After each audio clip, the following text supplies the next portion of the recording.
오늘 이 본문 말씀 보면 운동장에서 달리는 인생, 여러 가지 참 많은 이야기들이 나오는데, 여기 보니까 상 받을 사람, 상을 받을 수 있는 사람, 이기기를 다투는 사람, 영광된 삶을 바라는 사람, 그런 사람들은 어떻게 살아야 될 것인가 하는 것이 아주 간략하고 아주 정확하게 우리들에게 증거되고 있습니다. 사실 우리 모든 인생들은 이 세상에 태어나면서부터 지구라고 하는 운동장의 여러 분야에서 끊임없이 경주를 하고 있다, 이렇게 생각할 수 있어요.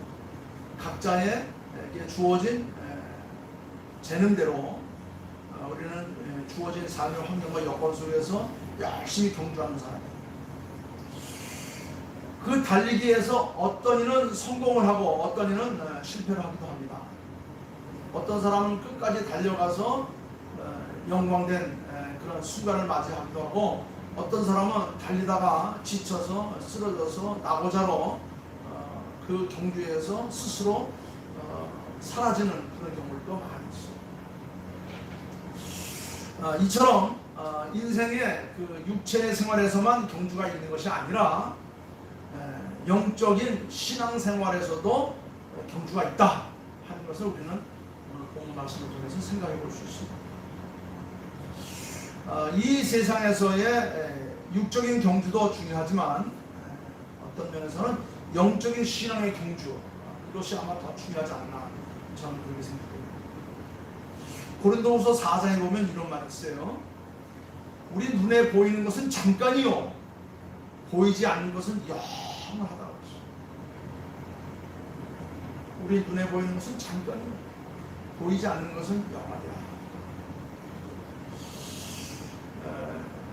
하나님을 믿지 않고 영원한 천국에 대한, 세계에 대한 확신이 없는 이방 종교들도 영적의 세계를 아주 굉장히 강조하고 있어요. 저는 어저께 우리 작은 아들하고 그런 토론을 했어요.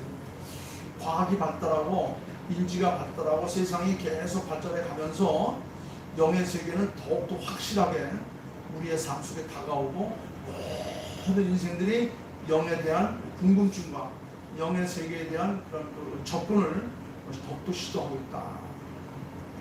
요새 영화 가운데 그런 영의 세계를 다룬 영화들이 많아요. 여러분, 아바타라고 하는 영화 있죠? 이 아바타라는 뜻이 뭐냐? 신이 땅에 내려온 자, 그게 아바타예요. 신이 땅에 내려온. 그것은 저 힌두교, 그 인도, 그 사상입니다.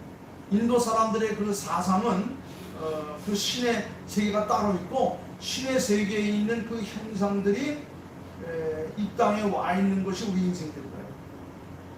그러니까는 나와 똑같은 존재가 저 영의 세계에 있고, 그 영의 세계에 있는 그 실제 존재는 있고, 그 존재 가운데 그 분신이 이 땅에 와서 지금 움직이고 있다. 그게 바로 아바타라는 겁니다. 나의 본체는 저 영원한 세계에 있다는 거예요. 하나님 뜻에서 바로 알지는 못하지만 그 사람들도 얼핏 하게 되면 아마 그 영원의 세계에 대한 그 그림이 있는 것 같아요. 사도 바울은 고린도후서 4장 28절에서 그랬어요. 보이는 것은 잠깐이나 보이지 않는 것은 영원합니다. 그렇기 때문에 육적인 성공은 잠깐뿐인 이 세상에 불과시키지만은 영적인 신앙의 경주는 하나님의 영원한 영광의 세계이기 때문에 어떤 이 세상의 어떤 육적인 생활에서의 그 경주보다 우리 영적인 경주, 그 신앙인의 경주는 더 가치 있고 더 중요하고 더 귀하다는 것을 우리가 깨달아야 됩니다. 그런 면에서 이 신앙의 경주에서 승리한 인생만이 진정 영원한 승리자이고, 영혼의 경주에서, 신앙의 경주에서 실패한 자는 영원한 실패자가 될 수밖에 없다. 이렇게 결론을 낼 수 있습니다. 우리는 잠깐 눈에 보이다가 없어지는 세상에 살고 있는 허상과 같은 겁니다. 실제로 우리가 육신을 벗고 시간과 공간의 세계를 넘어 하나님이 계시는 그 영원한 세계로 가는 것, 이것이 우리들의 본질이에요. 이 땅에서 아무리 우리가 승리하고 성공했다 할지라도 영혼의 세계에서 실패하면 그건 어떻게 보면 영원한 실패가 될 수 있습니다. 우리가 잘 알고 있는 구약의 이 솔로몬 왕, 솔로몬은 전무후무한 지혜와 부귀 영화를 누린 자였습니다. 그는 어떤 면에서 보면 육적인 경주에서 최고의 성공자였을지 모릅니다. 그런데 그는 신앙의 경주에서는 실패하고 말았어요. 이 땅에서 인생으로서 누릴 수 있는 모든 부귀와 영광, 지혜, 권세는 다 가져서 육적으로는 승리한 자처럼 보이지만은 신앙의 경주는 실패한 자예요. 그래서 그가 마지막에 뭐라고 고백을 합니까? 전도서 1장 2절 말씀 보면 헛되고 헛되며 헛되고 헛되니 모든 것이 헛되다. 그가 인생의 경주에 있어서 육적인 경주에서 성공했지만 영적인 경주에서는 실패하고 나니까 돌이켜보니까 그 육적인 성공, 이 세상적인 승리는 그건 다 헛되고 헛되며 헛되고 헛된 것이었다. 그렇게 고백을 했어요. 그런데 반면에 신약에 와서 사도 바울은 육적인 경주에서는 실패한 자 같았으나 그는 신앙의 경주에서는 영원한 승자가 될 수밖에 없었어요. 그래서 디모데후서 4장에 보게 되면 그는 이렇게 고백을 합니다. 그는 로마 옥중에서 순교할 날을 기다리면서 뭐라고 편지를 썼냐면 나는 선한 싸움을 싸우고 나의 갈 길을 다 마치고 믿음을 지켰으니 이제 후로는 나를 위하여 의의 면류관이 예비되어 있다. 그것이 나의 확신이고 나의 믿음이다. 곧 의로우신 재판장이신 주께서 마지막 날에 내게 주실 것, 이 영광스러운 면류관을 생각하니까 지난날의 모든 실패와 그 좌절과 고통당했던 모든 것은 오히려 영원한 승리에 대한 뒷걸음이었을 뿐이다. 그런데 이것을 내게만 주신 것이 아니라 주의 나타나심을 사모하는 모든 사람에게도 내가 받았던 이 영광스러운 삶을, 영광스러운 그런 면류관을 너희 그 사람에게도 줄 것이니 너희도 어떠한 참 어려움이 있어도 잘 잡고 견디도록 해라. 이렇게 바울 사도는 비록 육신의 경주에서는 실패한 자 같았을지 모르지만 영적인 경주에서 승리했기 때문에 이런 확신에 찬 메시지를 우리들에게 전해줄 수 있던 거예요. 자, 이 시간 본문에 들어가기 전에 먼저 한번 자신을 한번 돌이켜보시오. 나는 과연 신앙의 경주에서 영광스러운 면류관을 받을 만한 그런 준비를 하고 그런 인생을 살아가고 있는가? 썩어질 육적인 것에 매달려서 거기에 연연해 살아가고 있는가? 아니면 진정 영원한 승리를 위해서 내가 믿음의 경주를 내가 치려하고 있는가? 자, 영원한 영광스러운 면류관을 받기 위해서 그러면 우리는 어떻게 해야 되는가? 오늘 본문에 각 절마다 하나씩 우리들에게 그 방법을 일러주고 있어요. 첫째는 24절 말씀 보니까 영원한 영광스러운 면류관을 위해서 우리가 해야 될 일은 뭐냐? 모든 일에 최선을 다해야 한다는 겁니다. 최선을.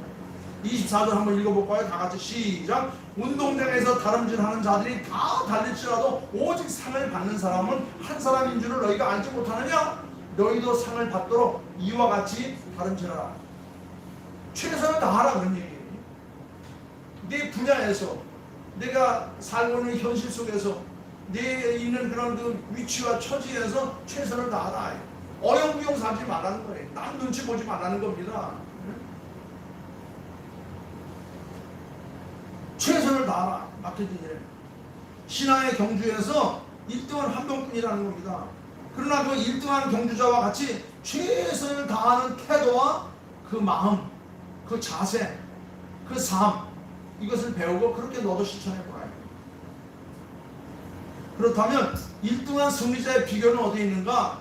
다른 데 있지 않아요. 최선을 다하는 겁니다. 최선을 다하는 거예요. 올림픽 때 금메달을 목에 건 미국 수영 선수가 물어봤어요. 당신 어떻게 해서 이 금메달을 딸 수 있었느냐 물었더니 그 선수 대답이 기가 막혔습니다. 나는 1년 중에 휴가는 5일 뿐이었고 기숙사에서 합숙을 하면서 매일 8시간에서 12시간씩 4년 동안을 내가 오직 연습에만 열심히 했습니다. 난 최선을 다했습니다. 그 결과 금메달이 내 목에 걸렸을 겁니다. 이처럼 육적인 경주에서도 최선을 다해야만 승리할 수 있다고 한다면 영적인 경주도 마찬가지예요. 똑같은 겁니다. 내게 맡겨진 분야에서 최선을 다한 겁니다. 말씀을 읽고 듣고 묵상하며 기도의 삶을 통해서 주께서 내게 원하는 일을 위해서 아낌없이 귀한 삶을 드릴게요. 최선을 다하는 겁니다. 사도 바울은 이렇게 말합니다. 자기는 자기에게 주어진 그 길을 가기 위해서 내게 맡겨질 상황과 여건 속에 난 최선을 다했다. 고린도후서 11장 23절 그 이하를 쭉 보면 그 바울의 그 살아온 삶에 대한 고백이 나타나요. 나는 수고를 넘치도록 하였다. 구체적으로 말해볼까? 옥에 갇히기도 더 많이 했고 매도 수없이 맞았고 여러 번 죽을 뻔도 하였다. 유대인들에게 40에 하나 감한 매를 난 5번이나 맞았으며 3번 태장을 맞고 1번은 돌로 맞고 3번은 배가 파손하여서 일주일 동안 기품 속에 지내기도 했다. 여러 번 강의 위험과 동족들의 위험과 이방인들의 위험과 신의 위험과 광야의 위험과 바다의 위험과 거짓 형제들의 위험을 당하고 또 수고하고 애쓰고 여러 번 자지 못하고 줄이며 목마르고 여러 번 굶고 춥고 벌어졌는 거야. 이외에 이런 고사하고 오히려 날마다 내 속에 눌리는 일이 있으니 곧 모든 교회를 위하여 염려하는 것이다. 그러면서 바울은 이런 역경 가운데 나는 최선을 다했다. 나는 최선을 다했다. 여기 고린도후서에 보게 되면 방자에 살고 있는 고린도 교인들을 향해서 자신의 그 살아온 삶에 대한 고백을 쏟아내는 거예요. 최선을 다해라. 어영부영하지 말고 물에 술 탄듯 술에 물 탄듯 그렇게 하지 말고 뜨겁든지 차든지 확실하게 최선을 다해서 일어나요. 때를 놓치지 말고 맡겨진 일에 최선을 다해요. 여러분, 오늘이라는 현실 속에 우리는 최선을 다해야 되는 거예요. 가장 중요한 금이 뭔지 아십니까? 황금이요? 아니요, 지금입니다. 지금 바로 이 시간이 내게서 큰 소중하고 가장 귀하고 값진 거예요. 아무리 지난날 자기가 부귀 영화를 누렸다 할지라도 그건 지나간 과거일 뿐이에요. 그리고 미래는 아직 오지 않았어요. 그러나 지금 현재 내게 주어진 이 시간이 얼마나 값지고 소중한지 모르는 겁니다. 지금이라고 하는 이 금을 여러분들이 소중히 여길 수 있어야 그것이 내게 가치를 창출할 수 있는 거예요. 운동선수가 최선을 다해 싸우기 위해서는 기대를 걸어야 되는 겁니다. 세계 챔피언의 영광, 올림픽의 금메달, 그 기대를 가지고 있기 때문에 그는 필사의 각오를 가지고 주어진 현재에 최선을 다하는 거예요. 마찬가지로 우리 신앙인들도 마찬가지입니다. 우리 신앙인들도 그런 운동선수들과 같이 지금이라고 하는 이 고귀한 시간들을 하나님 앞에 우리가 올인할 수 있어야 됩니다. 영적인 삶에 올인할 수 있어야 됩니다. 하나님의 영원한 멸관을 차지하지 못하느냐는 바로 나의 최선에 달려있어요. 우리 구원은 예수 그리스도의 피 흘림으로 거저받았어요.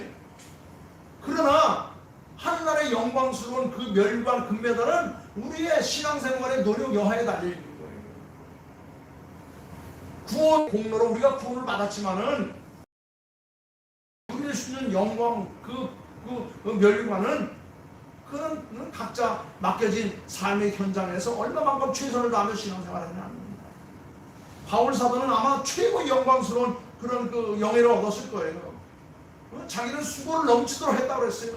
옥에도 갇히고 매도 수없이 맞고 미움도 당하고 배가 파손돼서 7일 밤낮을 주에 빠지기도 하고 얼마나 많은 위험과 역경과 환난 가운데 있었지만 그는 그것을 누구에게도 원망하거나 불평하지 않고 내게 주어진 최고의 시간으로 알고 최고의 기회를 알고 그는 최선을 다했다는 겁니다. 그러면서 오히려 모든 교회를 위하여 자기는 염려하면서 모든 교회의 성도들이 하나님 앞에 승리하며 살아갈 수 있도록 그렇게 기도하며 염려해 살아왔다는 겁니다. 최선을 다했다는 것이죠. 여러분, 잠깐뿐이 이 세상에서 썩을 멸관을 얻기 위해서 최선을 다하는 인생들이 얼마나 많겠어요. 저는 제가 아직 늙었다고 전혀 생각 안 했어요. 그런데 동문회 와가지고 동기들 사진 찍은 걸 보니까 전부가 다 노인네들이야. 전부 다 할아버지들이더라고요. 보니까 그냥 머리들이 다 하얗고 머리 주름들이 다 하시고, 나는 그런 생각 안 했는데 나와 함께 있는 친구들의 얼굴을 보니까 세월이 많이 가더라고요. 이야, 이 땅의 삶이 영원한 줄 알았더니 그렇지 않아요. 잠시 잠깐이에요. 잠깐뿐이 이 세상에서 썩을 멸류관을 위해서 우리는 얼마나 많이 허황된 것을 쫓아다니며 살아왔습니까? 쓸데없는 짓들을 하고 살아왔습니까? 여러분, 하나님의 영원한 영광의 멸류관을 받기 위해서 최선을 다하는 인생이 될 수 있기를 주님의 이름으로 축원하는 것입니다. 운동장에서 다람쥐라는 자들이 다 달릴지라도 오직 상 받는 사람은 한 사람인데, 너희도 상을 받도록 이와 같이 최선을 다하라. 어영부영 시간 보내지 말고, 어영부영 있는 거 다 까먹지 말고, 어영부영 그렇게 살지 말고 최선을 다하라. 두 번째는 25절 말씀, 우리 한번 읽어봅시다. 시작. 이기기를 다투는 자마다 모든 일에 절제하나니 그들은 썩을 승리자의 멸류관을 얻고자 하되 우리는 썩지 아니할 것을 얻고자 하노라. 둘째는 뭡니까? 절제해야 한다는 겁니다. 절제. 오늘 말씀 중에 저희는 썩을 멸류관을 얻기 위해서도 절제한다고 했습니다. 하물며 하나님의 영원한 영광의 멸류관을 받기 위해서는 어떻게 됩니까? 더욱더 절제해야 된다는 겁니다. 지금이 이제 선수촌이 이제 진천으로 옮겼는데, 진천으로 성천을 옮기기 전에 태릉이 있었습니다. 그 선수촌에 입천하면 제일 먼저 그들에게 주어지는 명령이 뭔지 아십니까? 건강상 해로운 것이나 승리하는데 해로운 것은 일제히 다 절제시킨 겁니다. 술을 먹지 못하게 합니다. 담배를 물론 피지 않게 하고, 성적 욕망도 절제시킵니다. 외출도 절제시킵니다. 특별히 14살에서 18세 여자 체조 선수들의 절제는 아주 눈물겹답니다. 그렇게 먹고 싶은 아이스크림도 절제시키고, 규정된 소량의 채소들만 먹게 한다는 겁니다. 절제하지 아니하고는 목표를 이룰 수가 없어요. 인간의 첫 번째 범죄가 어디서 왔습니까? 우리가 아는 대로 먹는 것을 통해서 왔어요. 먹지 말라야 될 것을 먹었기 때문에 인류의 삶 속에 죄가 들어오게 된 겁니다. 오늘의 부정부패는 어디서 나타났습니까? 먹지 말아야 될 것을 덥석 주워 먹었다가 그런 사고가 터지고 만 겁니다. 여러분, 안 먹어야 할 것을 먹었기 때문에, 절제가 부족했기 때문에 먹는 것을 절제하지 못해서 수많은 인생들이 나락으로 떨어지고 마는 겁니다. 요새 정치에 이슈되고 있는 어느 한 인물, 그렇죠. 잘못된 것을 먹음으로 말미암아서 지금 나라가 지금 벚꽃 뒤집어지고 있지 않습니까? 에서의 실패 역시 먹는 문제였어요. 배가 고프다고 참지 못하고 팥죽 한 그릇에 그만 그 귀한 자신의 장대의 명분을 팔아먹었던 거예요. 장대의 명분은 하늘이 준 거예요. 하늘이 준 것까지도 자기 배의 그 배고픔을 참지 못해서 팔아먹는 인생들. 그 후에 울며 불며 난리를 쳐봤자 소용이 없는 겁니다. 에서의 실패, 팥죽 한 그릇에 장대 명분을 팔아먹은 것에 대해서 히브리서 12장에서는 이렇게 설명을 하고 있어요. 히브리서 12장 16절 이하에 보니까 혹 한 그릇의 식물을 위하여 장자의 명분을 판 에서와 같이 망령된 자가 있을까 두려워하라 그랬어요. 신약에서 저 옛날 그 에서가 팥죽 한 그릇을 팔아먹은 것에 대해서 그렇게 그거를 망령된 일이나 망령된 일. 너희의 아는 바와 같이 저가 그 후에 축복을 기업으로 받으려고 눈물을 흘리며 구하였지만 버림바 되어서 회개할 기회를 얻지 못했다고 그랬어요. 그 절제하지 못함으로 말미암아서 그런 화가 우리에게 온 경우입니다. 고린도 교회에 그 당시 그 고린도 교회에 그 유행하던 그런 그 철학이 있는데 그 에피큐로스 철학이라고 그래요. 이게 뭐냐면 향락주의입니다. 왜 그런 향락주의가 오냐면 이제 종말이 멀지 않았으니까 실컷 죽기 전에 먹고 마시고 즐기자. 이 향락주의인 겁니다. 세상의 끝이 왔는데 뭘 아끼냐, 세상의 끝이 왔는데 뭘 준비하냐, 세상의 끝이 왔는데 무슨 뭐 돈을 벌고 무슨 뭐 공부를 하고 무슨 뭐 기도를 하냐. 그냥 있는 대로 먹고 마시고 즐기자. 그게 향락주의예요. 그게 에피큐로스 학파의 그 철학 지론입니다. 그때 나온 영화가 그 코바디스라고 하는 영화죠. 여러분 코바디스라고 하는 영화 봤을 겁니다.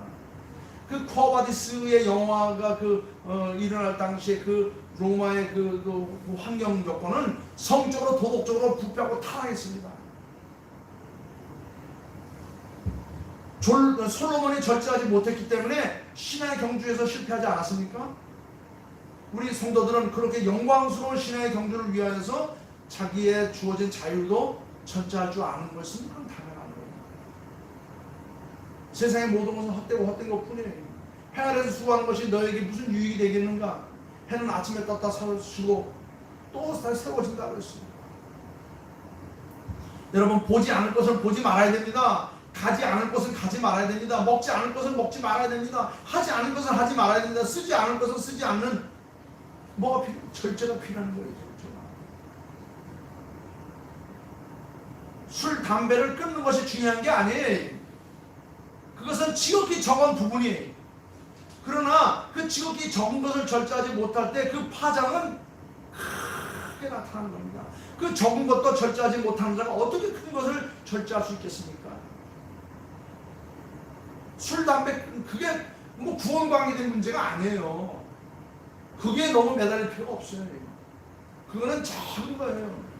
그거를 실험함으로 인하여서 큰 것을 우리가 어디까지도 우리가 정체해 가는 것을 배워가는 겁니다. 우리 신앙의 경주자들도 물질을 생각하지 않으면 영원한 멸류관을 얻을 수가 없습니다. 또한 생애 실패자가 될 수밖에 없어요. 물질의 종이 될 수밖에 없는 겁니다. 사람은 물질을 다스려야 하는데 오히려 물질의 노예가 되고 결국은 실패하고 많은 현실이 됩니다. 창세기 1장 28절에 너희는 만물을 지배하고 다스리고 그렇게 하라고 말했지 거기에 종이 되라고 말했으니까 이 물질의 종이 되는다는 문제가 있는 겁니다. 물질을 내가 불릴 수 있어야 되는데 경주에 장애를 받지 않도록 해야 되는 겁니다. 사도 바울은 이렇게 고백을 했습니다. 예수 그리스도의 사람들은 육체와 함께 그의 정과 욕심을 어디에 못 박아요? 십자가에 못 박아야 된다고 했어요. 십자가에 못 박아야 된다. 갈라디아서 5장에 그렇게 있어요. 우리는 육체와 함께 그 정과 욕심을 십자가에 못 박아야 된다. 이런 절제가 있었기 때문에 신앙의 경주에서 영원한 영광의 멸류관을 받을 수가 있는 겁니다. 그 다음에 세 번째는 25절. 자, 26절이네요. 20절 같이 한번 읽어봅시다. 시작. 그러므로 나는 다름질을 하기를 향방 없는 것 같이 아니하고 싸우기를 허공을 치는 것 같이 아니한다 그랬어요. 이 뭡니까? 향방 없는 것 같이 아니한다. 목표가 분명해야 된다는 목표. 목표를 바로 정하고 주어진 방향만을 향해서 나아간다는 겁니다.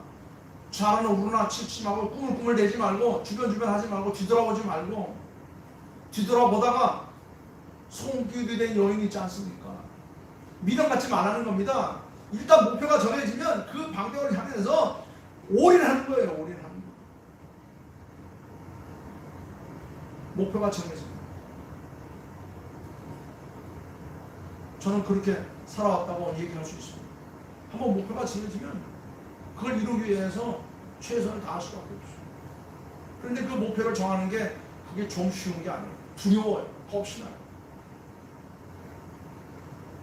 저는 박사학위 받으러 미국 떠나서 2년 반 만에 하고 왔어요.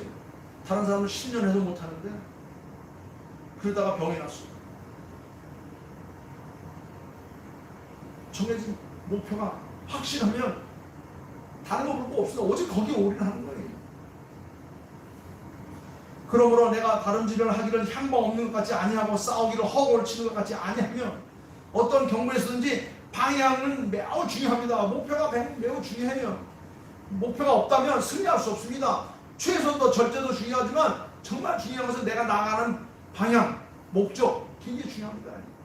권투 선수에게 힘도 기술도 중요하지만 상대방의 급소를 찾아서 일침을 가하는 것, 그게 중요한 거예요. 어제 보니까 천하장사 씨름대회를 했던데 매대기를 치는데 딱 잡고 거기만 보고 있다 그냥 단숨에 그냥 매대기 치니까 뭐 시간 많이 걸리지도 않아요. 몇 초 사이에 그 거고가 푹 나가 떨어지더라고요. 왜? 힘과 기술도 중요하지만 정말 중요한 것은 상대방의 급소를 찾아서 그거를 치는 겁니다. 목표를 바로 정해야 되는 거예요. 내가 뭘 하겠다 생각하면 거기에 올인해야 돼요. 여러분, 눈을 똑바로 뜨고 상대방을 바라봐야 됩니다. 내가 나가는 방향과 목표가 있어야 되는 거예요. 개가 함부로 막 뛰는 것처럼 이런 식으로 저런 식으로 뛰어서는 안 되는 겁니다.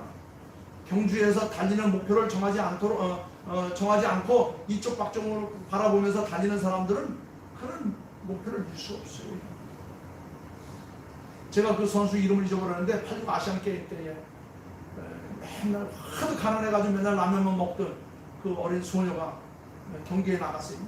2등을 했습니다. 그런데 판정을 하기는 1등이 된 거예요. 왜? 1등 했던 인도 선수가 지 라인으로 가지 않고 가다가 왔다 갔다 했다는 겁니다. 그래서 그런 실격을 당했어요.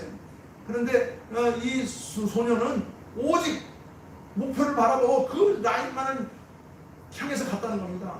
뒤따라온 사람 쳐다보지도 않고 옆에 있는 사람 끼웃거리지도 않고 오직 자기 길만 갔다는 겁니다. 그런데 2등으로 들어왔는데 판정나기는 1등 금메달이 판정이 났어요. 그렇습니다. 승리자가 되려면 먼저 우리 생활에 있어서 표대를 세워야 돼요. 목표가 분명해야 됩니다. 어떤 사람들은 목표도 없이 사는 사람들이 많이 있어요. 바람 부는 데는 물결 치는 데는 하루 걸어서 하루 먹고 내일이 없어요. 그런 사람의 생활은 갈대와 같이 바람 부는 데는 넘어질 수밖에 없어요. 키 없는 배와 같아서 물결 치는 데로 흘러갑니다. 물론 이런 사람들의 생활에 있어서 진로는 찾을 수 없고 의지를 찾을 수 없습니다. 이런 생활은 육적인 경주에서도 실패할 수밖에 없습니다. 그러나 목표를 바로 정한 사람들은 그 목표를 통해서 이루고자 하는 욕망이 생기고 열심이 생기고 최선을 다할 수 있는 그런 힘이 넘쳐서 결국 승리하게 되는 거예요. 그런데 또 한 가지는 목표는 정의는 정했는데 목표를 잘못 정한 경우들이 있어요. 그 목표를 바로 잘 정해야 되는데 목표를 잘못 정한 사람. 어떤 사람은 인생의 목표를 돈에 두는 사람들이 있습니다. 여러분, 돈은 목표가 될 수 없어요. 돈은 목표를 향해 나아가는데 도움을 주는 한 방편이지, 그 돈 자체가 목적이 되면 그 돈의 노예가 되어서 결국 그 돈에 우리가 끌려다니다가 결국 돈에 실패하는 거예요. 돈은 목표를 향해 나아가는 방편이에요. 일생의 목표 자체가 될 수 없는 겁니다. 또 학생들이 열심히 지식을 얻기 위해서 공부하지만 그 지식 자체가 목표가 되면 안 돼요. 그 지식도 역시 어떤 목표를 이루기 위한 방편이요, 그 도움이 되는 것이지, 그 지식 자체가 목표가 되면 안 돼요. 그러니까 목표를 우리가 분명히 세야 됩니다. 우리 믿는 자의 목표는 뭐예요? 하나님이에요. 하나님. 예수 그리스도. 내 삶 속에 역사하시는 성령의 역사하심. 사도 바울은 젊었을 때 목표를 잘못 정했습니다. 그렇죠? 어거스틴도 젊었을 때 한때 목표를 잘못 정했어요. 세상 지식, 철학에 만족을 하면서 살아왔어요. 그러다가 이것이 잘못된 상태는 깨닫고 30이 넘어서야 목표를 수정해서 바로 잡아서 그 후로 오직 그 목표만을 향해서 달은 쳤습니다. 사도 바울이 그랬고 성 어거스틴이 다 그랬어요. 여러분, 이렇게 표대를, 목표를 잘못 찾았다가 바로 찾는 것도 좋지만 정말 중요한 것은 어릴 때부터 목표를 바로 잡고 정하고 꾸준히 나가는 것 얼마나 중요한지 모릅니다. 그렇게 모르타에 갔어요. 목욕을 하고 나오는데 막 우리 그 한빈이 만한 큰 놈이 한 10명이 그냥 목욕탕 꽉 차니까 그냥 복정에 물이 쑥 빠졌다 쑥 나왔다 그래.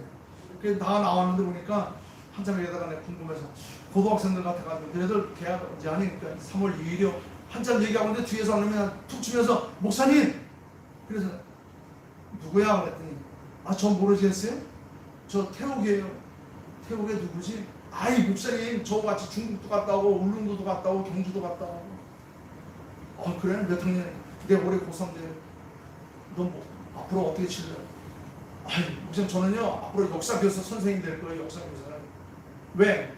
저는요 목사님한테 여기 마을 공동체에서 공부할 때에 목사님한테 많은 도전을 받아서 나는 목사님처럼 역사에 바른 사람이 되어서 우리나라 역사를 바로 세우고 우리 미래를 세울 수 있는 그런 역사교사가 될 거예요.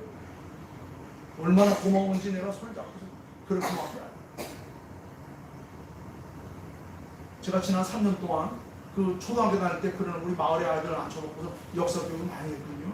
그 현상학습 저기 상하이의 그 독립유원 지역 우리나라도 많이 돌아다녔어요.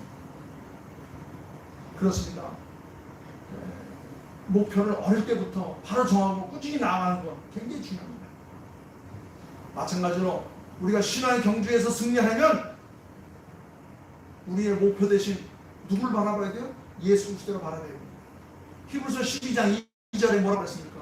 믿음의 주여 우리를 온전히 하신 이 예수를 바라보자. 예수를 바라보자. 목표를 바라보지 아니하고 나가면 세상의 환경과 풍랑을 바라보는 순간 두려움에 사로잡혀서 세상 물결을 휘말려서 결국 거기 빠져갈 수밖에 없는 거예요. 베드로가 주님이 부르셔서 주님을 바라보고 가는데 두리번 하다가 물에 빠지는 거 보지 않았습니까? 여러분 우리는 신앙의 경주를 하면서 무엇을 바랍니까? 이것이 중요한 거예요. 산에 올라가는 사람들은 뭘 바라보고 올라가죠? 정상을 바라보고 올라가는 겁니다. 항해자는 뭘 바라보고 항해를 합니까? 저 넓은 바다 가운데 있지만은 푸른 바다 저 너머에서 멀리 보이는 그 항구, 그 육지를 바라보면서 항해하고 가는 거예요. 천성을 향해 가는 우리 믿음의 사람들은 뭘 바라보고 가는가? 믿음의 주 우리를 온전케 하신 예수 그리스도를 바라보면서 신앙의 경주를 하는 거예요.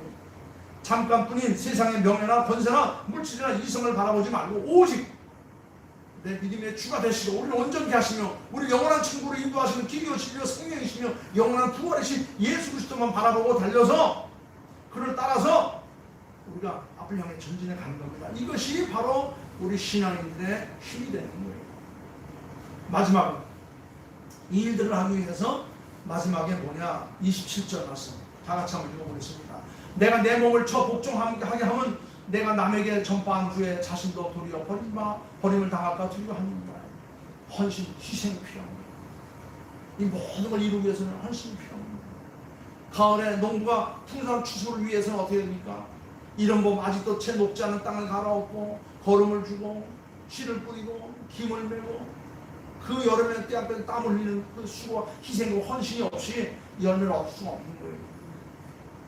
상 받기 위해서 이기기를 위해서 승리의 명령을 얻기 위해서 마지막 우리에게 필요한 게 뭡니까? 자신의 희생과 헌신과 수고가 있어야 됩니다. 신앙의 경주는 세상의 어떤 경주보다 중요합니다. 하나님의 영원한 영광의 멸류관이 주어지기 때문에. 그런 내용이 성경에 많죠. 착하고 충성된 종아 잘 있구나. 이 칭찬을 얻기 위해서 우리가 열심히 신앙생활에 경주하는 거예요. 하나님께서 우리를 하나님 그 포도원에 우리를 불러서 일꾼으로 불렀어요. 거기서 누가 열심히 일하느냐에 따라서 상급이 다 다른 겁니다. 구원은 예수 그리스도의 은혜로 하나님의 공로로 하나님의 은혜로 받았지만 상급은 우리의 또 행위와에 달렸어요. 목표를 정하고 최선을 다해서 절제하며 헌신하고 노력하고 수고할 때에 하나님의 영원한 멸류관이 주어지는 것입니다. 이러한 면에서 가장 치열하고 힘든 경주 바로 신앙의 경주죠. 우리는 사도 바울과 같이 최선을 다하고 절제하는 가운데 오직 주님만을 바라보며 달리면서 마지막 날 하나님의 영광스러운 자리에 이르러 착하고 충성된 종아 수가 있다. 주께서 주시는 멸류관 금메달을 받는 저와 여러분들 다 될 수 있기를 주님의 이름으로 축원합니다. 기도하겠습니다. 아버지 하나님 감사합니다. 이제 어느덧 2023년도 1월 2월도 영원한 과거가 돌아가고 있습니다. 지금이라고 하는 이 황금을 저희들이 참 가치를 모르고 이렇게 참 허송세월하고 있지 않는가. 아버지 다시 한번 자신을 돌아볼 수 있도록 말씀을 주시면 감사합니다. 우리는 지구라고 하는 운동장에 놓인 신앙의 경주자들입니다. 아버지 하나님, 이 신앙의 경주자에서 한 사람은 낙오하지 않도록 정말 믿음의 주여 우리 온전히 예수 그리스도에게 목표를 정하고 최선을 다해서 절제하며 헌신하고 수고하고 노력해서 아름다운 영광의 자리에 이룰 수 있는 저희 다 수 있도록 도와주시옵소서. 오늘 주신 말씀 마음에 간직하며 남은 날 더욱더 승리자의 삶을 살아가신 저희들 되게 도와주시옵소서. 감사하며 우리에게 승리를 이끄시는 성령님의 거룩하신 뜻을 받들어 우리 주 예수 그리스도의 이름을 받들어 기도하옵나이다. 아멘. 아멘.